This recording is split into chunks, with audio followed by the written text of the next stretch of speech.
Hi everybody, this is Gary Dean, and this is another video report for Tuesday, May 31st, 2016. So they ended the month of May a little bit on a sour note. It was a mixed bag. We had the NASDAQ that was up, the Dow that was down pretty much all day, and then the S&P that closed pretty much right where it opened.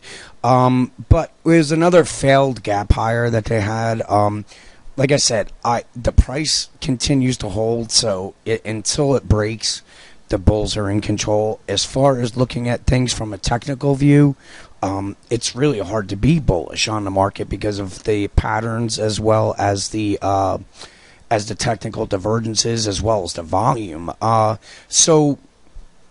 But like I said, the important part to making money is price, and that continues to just move higher or not go down that much at all. So I'm doing a little bit backwards today. This is a 5-minute chart on the S&P, and the reason why I'm showing it is just this bearish rising wedge. You can see the bulls absolutely love to buy the bottom of the wedge. I don't know why they're fixated on this pattern.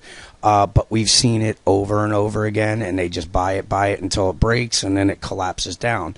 This pattern's looking for a move all the way down to the 2055, but we could see a move up to the 2108 before that is all said and done, before it actually breaks. So keep an eye on that area. If we open down and we start taking it out, then the pattern is broken, and we're probably going to be heading down to these levels here. So on a 15-minute chart, again, you can just see the pattern expanded on it.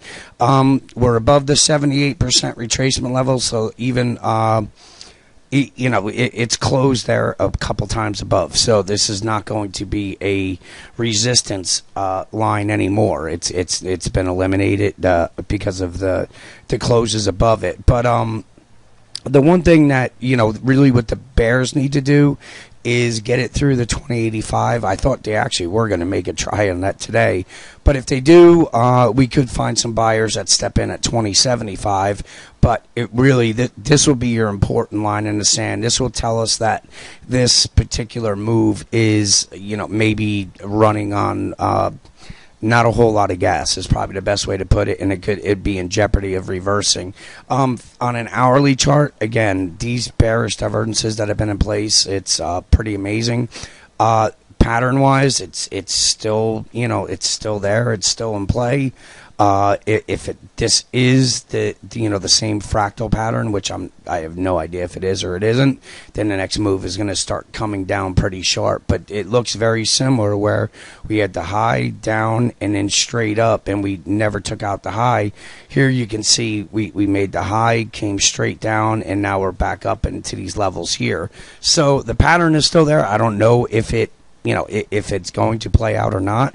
If the if the bulls can take out today's highs, they're probably going to test that 2011 area, but then they have the 2116 as resistance, and then a 2134. And again, with these bearish divergences in place, I just, like I said, I can't get bullish on this market, but it's hard to be bearish just because price isn't, it's refusing to go down. But as we know, once it refuses to start going up, we usually get very sharp moves to the downside. This is just a daily chart. Again, these bearish divergences would have me very nervous to be buying the breakout here.